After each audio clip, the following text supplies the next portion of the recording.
Primeiramente, bom dia, boa tarde e boa noite a cada um de vocês que estiver assistindo esse vídeo. Se vocês não forem inscritos, de preferência se inscrevam, já que eu estou tentando bater a meta de 50 inscritos até o final do ano. Então, quem puder ajudar, eu agradeço. Agora, alguns pequenos recados.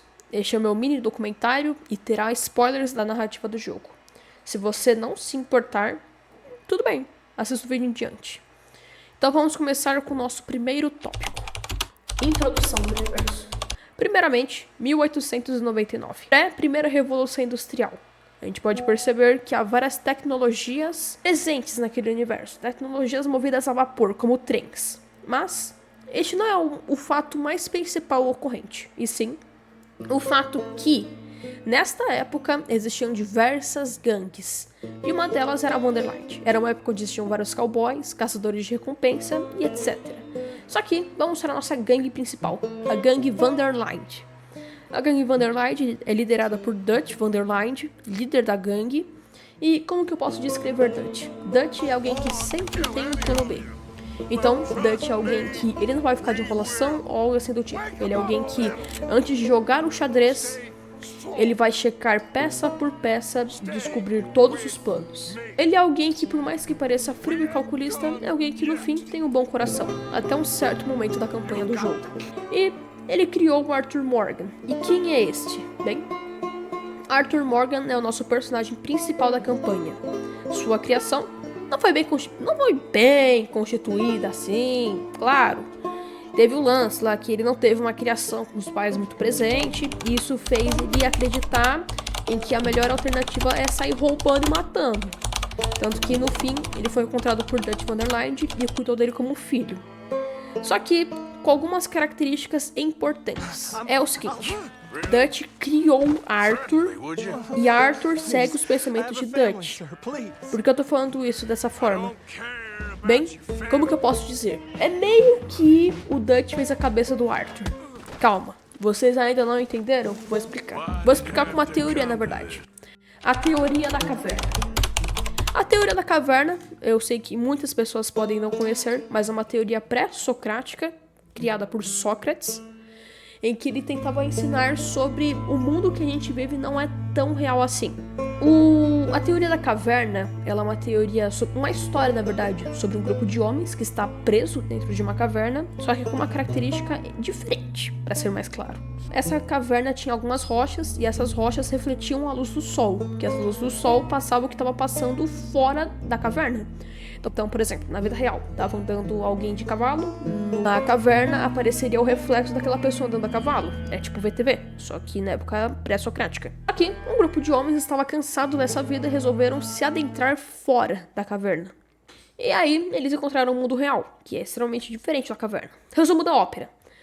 É uma história sobre a gente não aceitar a realidade do jeito que ela é. É uma história sobre a gente se questionar sobre o que a gente está vivendo ou é real ou não. É tipo Matrix, é um Matrix das ideias. E como isso se aplica ao Arthur Morgan? É bem simples, na verdade. O Arthur, ele é uma pessoa que desde cedo foi criado por Dutch. Então, ele é uma pessoa que, de certa forma, tem os ideais do Dutch, valores do Dutch. Isso é ruim? Não necessariamente, mas o que realmente é ruim é o fato que, em alguns momentos do jogo, o Arthur abdica da própria liberdade para suprir as necessidades do Dutch. Por exemplo, o Arthur, ele conheceu um grande amor na vida dele, e ele realmente queria se casar com essa pessoa. Só que fazer parte da gangue, e pelo Dutch mesmo não concordar com isso, o Arthur abdica do próprio amor para ficar ao lado de Dutch. Então é uma relação onde vê que o Arthur, ele é como se fosse um capacho do Dutch. Ele nunca teve uma escolha em si. Ele nunca teve uma escolha de ter uma criação decente. Ele nunca teve uma escolha de ser escolhido por Dutch. O Arthur, ele é alguém que tá lá por estar lá e tá lá. Beleza, vocês entenderam um pouco disso. E agora eu vou ao nosso próximo tópico. Humanidade. Calma lá, eu vou explicar e vocês vão entender o porquê eu vou usar esse tópico. O termo humanidade tem vários significados, de acordo com o Google Dicionário. O conjunto de todos os seres humanos que habitam o planeta sendo a natureza humana. É o sentimento de bondade e solidariedade em relação a outros. A palavra humanidade vem do latim humanitas. Então, o que é humanidade? Humanidade é tudo que nos constitui como seres humanos. São nossas emoções, são nossas reações, são nossos sentimentos. Por exemplo, a humanidade não é só a bondade entre um e o outro, ou o sentimento de bondade, mas a humanidade é o fato de sermos humanos e agirmos como tal. Nós erramos, nós pecamos, nós fazemos o bem, assim como fazemos o bem, nós erramos. E o que erramos, nos arrependemos. Isto é ser humano. Isso é o que mais interliga o Arthur com nós. Porque por mais que o Arthur ele nunca teve uma escolha em si, mas ele ainda assim nunca deixou de ser humano por isso. O Arthur, pra mim, ele é o melhor personagem dos videogames por uma razão. Ele não é um deus celestial, ele não é nada disso. Ele é alguém como nós. Se ele sangrar, ele morre. Se nós sangrarmos, nós morremos. Se ele passar fome, ele vai morrer de fome, assim como nós. Ele é um personagem frágil, como todos nós. Ele é um ser humano, simplesmente isso. Nada mais, nada menos que isso. E a humanidade é algo extremamente entrelaçado ao Arthur Morgan, porque assim como nós, ele comete erros e se arrepende. Mas a questão é que, mesmo errando, mesmo quando a gente erra e se arrepende, a gente deixa de errar? Não. Nós não deixamos de errar por sabermos que estamos errados. Isso é uma das maiores características do Arthur Morgan que a gente vê ao decorrer da campanha. Ele é alguém que não é puro, ele é alguém que não é um mocinho ou nada assim do tipo. O Arthur Morgan é alguém que, por mais que cometa seus erros, ele ainda assim se arrepende, tenta ser melhor. Mas, por mais que ele realmente tente ser alguém melhor, por mais que ele realmente tente parar com o agiotismo, parar de cobrar dívidas, ele ainda assim não consegue. Por quê? Porque há um auto-sabotamento e uma tentativa de redenção. Bem, redenção é o nosso tópico. Bom, vamos pegar o significado. A palavra redenção significa um ato de arrependimento e tentativa de mudar o que já foi feito. Isso é exatamente a descrição do Arthur Morgan, porque ele é alguém que cometeu erros e ele sabe que ele fez erros e ele se arrepende do que ele fez. Ele se arrepende de, por exemplo, ter ido cobrar dívida de quem não conseguiria pagar. Ele se arrepende de não ter a vida que ele queria. Ele se arrepende de ter abdicado do próprio amor para viver os ideais do Dutch. Ele se arrepende de tudo isso e ainda assim ele segue os ideais e valores de Dutch. Ele se arrepende de tudo isso. Ele se arrepende pela vida de pecados dele. Ele se arrepende do tipo de pessoa que ele se tornou. E esta é a palavra, redenção. Esta é a busca de Arthur Morgan durante toda a campanha do jogo. A busca de redenção. Lembra que eu falei sobre auto-sabotamento? Esse também é um outro tópico muito presente. Um tópico antes da redenção. Se a gente pegar do próprio Google Dicionário, a palavra autossabotamento é um fenômeno psicológico que pode ter diversas causas e explicações. Entre elas, a autocrítica excessiva, baixa autoestima e culpa não resolvida. A autossabotagem pode estar relacionada a estes fatores e podem estar enraizados na mente desde a infância.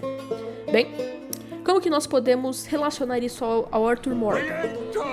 É exatamente tudo isso. O Arthur Morgan, por mais que ele quer ser alguém melhor, por mais que ele seja um humano, mas ele ainda assim não consegue parar de se auto-sabotar.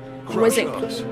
Eu sei que todo mundo gosta dessa cena, mas entendam quão trágico ela é. O Arthur Morgan, no começo da campanha, prometeu pra ele mesmo: não vou mais beber. E o que aconteceu? Nos primeiros capítulos, ele foi no bar e encheu a cara. Isso, claro, pra nossa gameplay se tornou algo muito engraçado, foi algo muito divertido, teve vários diálogos muito engraçados em geral, mas assim, quando a gente analisa de uma forma fria e calculista, abre aspas, a gente consegue perceber que isso não foi engraçado pra ele, isso foi um auto-sabotamento, ele não se sente bem depois de fazer isso, ele sabe que ele descumpriu uma promessa que ele prometeu pra ele mesmo. A gente percebe que Arthur Morgan se sabota o tempo todo. Por mais que Arthur Morgan não necessariamente tinha uma escolha de viver o amor dele, ele ainda assim se auto-sabota. Todas as oportunidades que ele teve de ter um amor, ele poderia sair da gangue, mas ele se auto-sabotou e recusou isso. Isso é uma característica do Arthur Morgan, é o que faz ele mais ser humano. O fato dele errar, saber que errou e continuar errando porque ele psicologicamente se auto-sabota. A gente também pode perceber isso na personalidade do Arthur, que ele tem uma autocrítica excessiva. Ele toda hora está se criticando, toda hora está se subjulgando. Toda hora a gente consegue perceber que ele tem uma baixa autoestima em relação ao passado dele. Tanto que quando ele conversa com a irmã, ele fala que ele nunca foi alguém bom na vida dele. Ele não confia nele mesmo. Isso realmente é algo maravilhoso do Arthur. Ele é alguém que Por mais que cometeu os seus erros, ele é um humano. E ele não vai deixar de errar, mas ele realmente quer tentar ser alguém melhor. Ele quer abdicar da vida de crimes, mas a vida de crimes não abdica dele. Ele é alguém que não vai largar isso, mas ainda assim queria ser alguém melhor. E a gente pode perceber que ele não teve tempo. Não é que ele não teve tempo, mas ele não teve oportunidade de refletir sobre a própria vida por tempo suficiente para ele mudar totalmente. Por quê? Porque ele não teve tempo de mudar. Bem, este é o meu último aviso de spoilers. Se você não quer spoilers do jogo, eu recomendo que você não assista essa parte em diante. Mas então vamos lá. Vamos para os nossos últimos tópicos. Bom, todo mundo que zerou o jogo sabe. No fim, Arthur morreu. E o que foi a causa da morte dele? A tuberculose. Bem, é realmente algo muito trágico ver que alguém tão forte morreu de uma forma tão simples. Tuberculose. Quando a gente vê o lado científico, tuberculose é uma doença infecciosa que ataca os pulmões. E seus sintomas são tosse por mais de 3 semanas, podendo ser seca ou produtiva, febre vespertina, emagrecimento, cansaço ou fadiga, falta de apetite, palidez, fraqueza, dor no peito e falta de ar. Como que isso se relaciona ao Arthur? Quando o Arthur pega a tuberculose, antes disso vou dar um ressalto. Como que o Arthur pegou a tuberculose? É simples. Quando o Arthur ele cumpriu a missão de cobrar as dívidas de quem não podia pagar, ele acabou pegando alguém que tinha tuberculose e essa pessoa passou a tuberculose pro Arthur. Então fazendo mal, o Arthur recebeu o mal, que foi a tuberculose. Isso foi a causa da morte dele, porque na época a tuberculose não tinha cura, era uma doença incurável. Então, resumindo, como essa tuberculose se relaciona ao Arthur? Bom, todos os sintomas o Arthur teve. Se você perceber, até o visual do Arthur muda quando ele pega a tuberculose e a tuberculose fica num estado avançado. Porque a gente pode perceber que o Arthur ele fica mais pálido, ele perde resistência, ele perde peso. A gente pode perceber que ele não sente mais um apetite. A gente vê lá no menu, o Arthur ele não sente mais uma necessidade de comer. A gente pode perceber uma alta tosse de sangue, um alto nível de tosse de sangue. Mas agora vamos para um outro lado, que é o arrependimento. A gente pode perceber que quando ele vai no consultório do doutor e o doutor diz que ele tem tuberculose, a gente pode perceber nos olhos dele a vida inteira dele passando diante de seus olhos. Tudo o que ele fez, toda a vida que ele tomou. E ele percebe naquele exato segundo: a minha vida não valeu nada. Tudo que eu fiz não simbolizou e não significou absolutamente nada. E essa é a minha percepção que eu tive quando eu joguei o jogo. Quando ele dá aquela encarada pra cima, ele vê a vida inteira dele passando diante de seus olhos. E bate aquele sentimento: cara, eu vivi uma vida inteira e não simbolizou nada. É por isso que o Arthur ele muda de repente.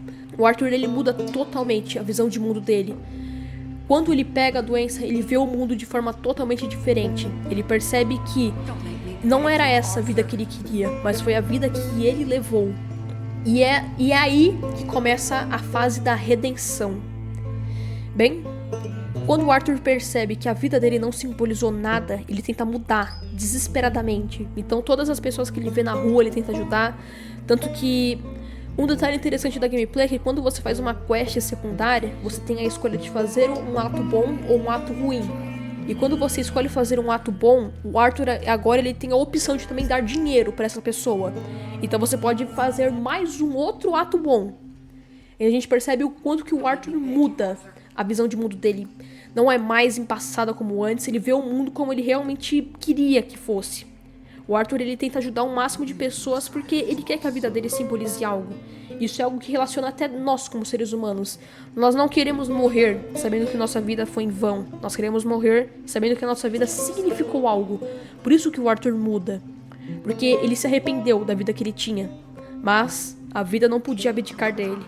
Ele não podia deixar de ser um criminoso. Porque ele trabalhava pro Dutch. E o Dutch sempre vai cobrar. Bem, acho que o meu momento favorito, um dos meus momentos favoritos do jogo é a conversa com a irmã. Eu vou resumir. A irmã, ela é uma freira. Ela é uma freira. E todo momento do jogo em que o Arthur pega a tuberculose, ela tenta conversar com o Arthur porque ela percebe, o Arthur não está bem. Ela tenta toda hora conversar com o Arthur, mostrar pro Arthur que ele realmente é uma boa pessoa, mas nem o Arthur consegue ver isso nele, nem o Arthur consegue perceber que ele é uma boa pessoa, mas não percebeu. Porque o maior arrependimento do Arthur é saber que em todo momento da vida dele ele foi uma pessoa ruim, mas isso não é algo que tá no modo história. Em nenhum momento da história a gente vê que ele é uma pessoa ruim, pelo contrário, ele sempre tenta ajudar alguém. A questão é que ele sempre se auto-sabota, tanto que uma coisa que eu gostei é que no momento do jogo, o Arthur ele recebe uma carta de uma amiga dele ou da pessoa que ele gostava, não lembro direito. Que ela diz que no fundo o Arthur ele é uma boa pessoa, mas por dentro existe uma luta entre ele e um gigante. Esse gigante é a vontade de fazer o mal, e na maioria das vezes esse gigante sempre vence. E o Arthur consegue refletir um pouco sobre a vida dele e mudar. Ele muda totalmente depois da conversa com a irmã. Resumo. A irmã, ela tava pegando uma passagem de trem, o Arthur ele encontra ela, eles se cumprimentam, só que a irmã percebe o quão ruim o Arthur tá quando ele começa a cuspir sangue, por conta dos estados finais da tuberculose. E ela conversa com o Arthur, e um dos maiores arrependimentos do Arthur, que ele conta pra irmã, é que ele é uma má pessoa. Mas a irmã refuta ele, porque ela pega fatos que o mesmo Arthur fez. Por exemplo, pra você criar esse diálogo com a irmã, você tem que fazer algumas quests secundárias com ela, pra abrir esse diálogo. Só que nessas fases, a irmã mesmo percebe o quão boa é a pessoa do Arthur.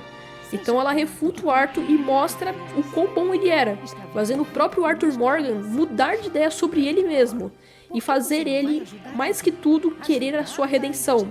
Ele quer que a vida dele tenha um significado, um valor, além de um mero criminoso.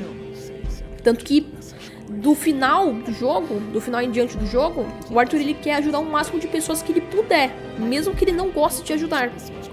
Porque ele quer ser alguém diferente do que ele foi por um momento da vida dele, pelo menos. E essa é uma das melhores coisas do jogo.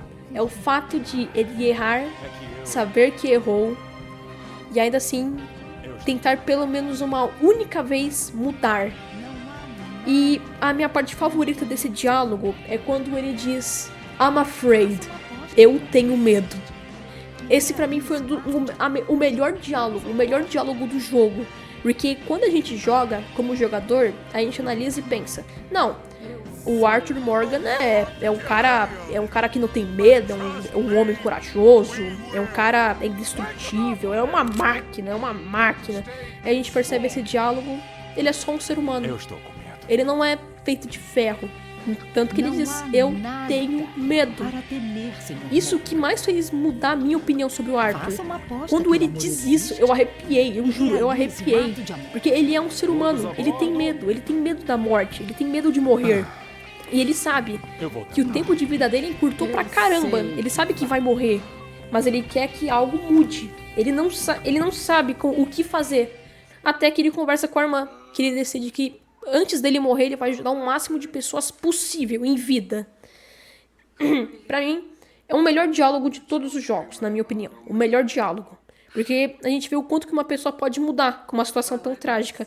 E vendo de um ponto de vista diferente, por mais que a morte dele foi algo trágico, mas foi algo que deixou ele feliz, porque fez ele mudar. Fez o que ele sempre quis, desde sempre, mudar, ser uma pessoa melhor. E por mais que a doença foi algo extremamente trágico, foi algo que ajudou ele a ser uma pessoa melhor. Então, no fundo, ele se sentiu bem no final. Ele se sentiu muito bem no final, porque ele cumpriu o que ele mais queria, ser melhor. Agora, vamos para um dos últimos tópicos. John e Arthur. E a sua relação de legado. Bem, eu não apresentei John Marston, mas eu vou explicar. Bem, John é o personagem apresentado desde o começo do jogo. Na verdade, ele é o protagonista de Red Dead Redemption 1, só que o 2 se passa antes. Bem, o John ele é apresentado como alguém bem próximo do Arthur, eles têm uma relação quase como de próprios irmãos em si. Eles têm várias conversas juntos, é bem bacana a relação entre um e o outro, só que uma relação inusitada. Os mesmos erros que o John tá cometendo são os erros que o Arthur já cometeu. A questão é, lembra que eu falei que o Arthur tava numa crise de redenção? Ele quer dar a redenção ao John, porque ele quer que o John não passe pelas mesmas coisas que o Arthur passou. Por exemplo, o Arthur, ele perdeu a esposa e o filho dele. E ele tava vendo que o John, ele tava querendo abdicar da esposa e do filho dele pra viver a vida na gangue. E isso não era algo que o Arthur concordava, porque ele sabia que isso ia acabar com a vida do John. Tanto que no final do jogo, a gente vê vários diálogos entre eles e o próprio Arthur aconselhando ele a sair da gangue. Porque isso é algo que não deveria ter acontecido com o John. Era pro John viver em família e fora desse lance de gangue e tudo relacionado a isso. Tanto que a gente vê várias mudanças da gangue Vanderlide e o que o Arthur diz é comprovado. A gangue muda e vai sobrar pro John e pro Arthur resolver toda essa bagaça. Mas, por quê? Por que a gangue mudou tanto? Se foi enfatizado que era uma gangue de, teoricamente, bons criminosos, por que mudou tanto? Bom, isso está ligado ao próprio líder. Então vamos ao nosso antepenúltimo tópico. A mudança de Dutch.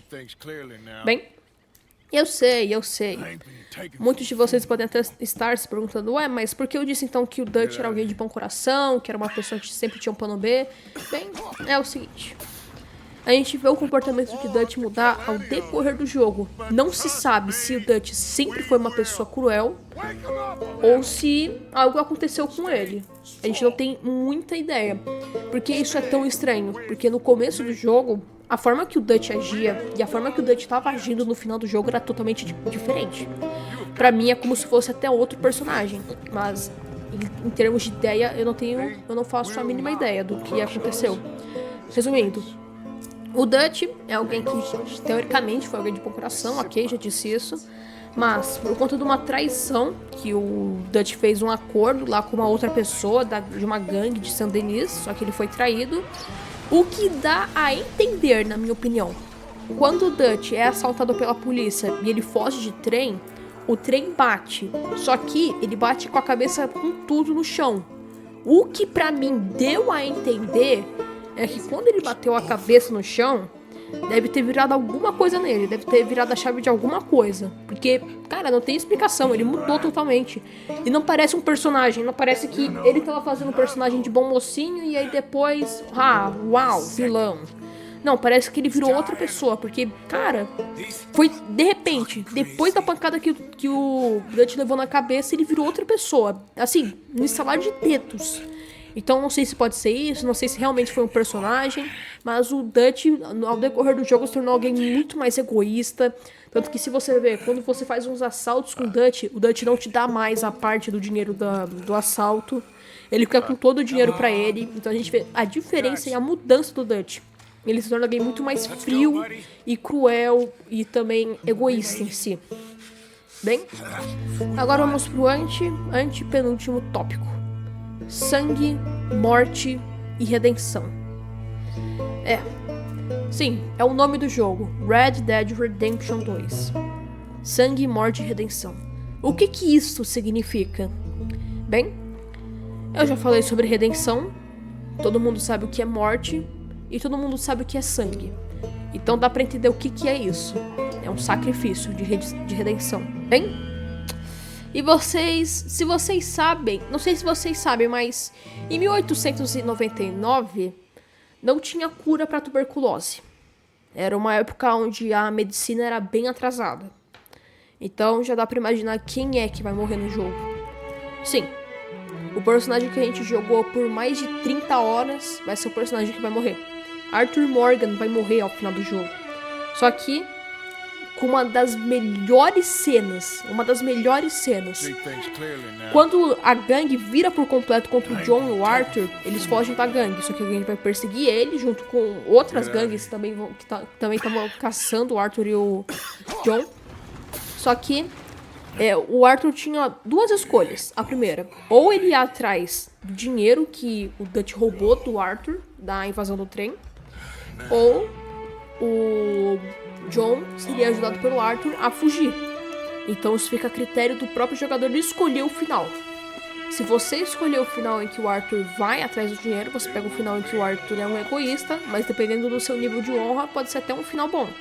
Mas definitivamente o melhor final do jogo é o final em que o Arthur ajuda o John com um final bom. O final que você tá com uma honra alta. Por quê? Porque quando o Arthur percebe que a vida dele vai acabar, que a doença dele tá levando ele ao limite, que ele não consegue nem sequer mais se manter de pé, e ele olha pro John e vê nele um Arthur que pode ter uma salvação, ele entrega tudo pro John. Ele entrega o maior simbolismo dele, ele entrega o chapéu dele pro John, simbolizando um legado, que o legado do John não vai ser o mesmo legado do Arthur, que o John ele vai ter uma família e ele vai vencer no final. Tanto que quando o Arthur tá quase morrendo e vem o Micah e o Dutch querer confrontar o Arthur na morte, e aí eles falam, não, eu venci, Arthur, eu venci. O Arthur diz, não, vocês não venceram e eu não venci. O único que venceu foi o John Marston. Que é realmente isso que aconteceu no final do jogo. A única pessoa que saiu bem no final foi o John, porque ele conseguiu uma família, ele conseguiu tudo que o Arthur não conseguiu em vida. Ele conseguiu passar o legado pro John. Isso é o que é mais impactante. Porque lembra no diálogo com a irmã, em que o Arthur disse que ele tinha medo de morrer, medo da vida dele não simbolizar nada? No final do jogo a gente vê que ele não tem medo, e sim ele tem orgulho do que ele fez. O Arthur Morgan tem orgulho que a vida dele simbolizou algo, que ele conseguiu, mesmo na morte, a sua redenção.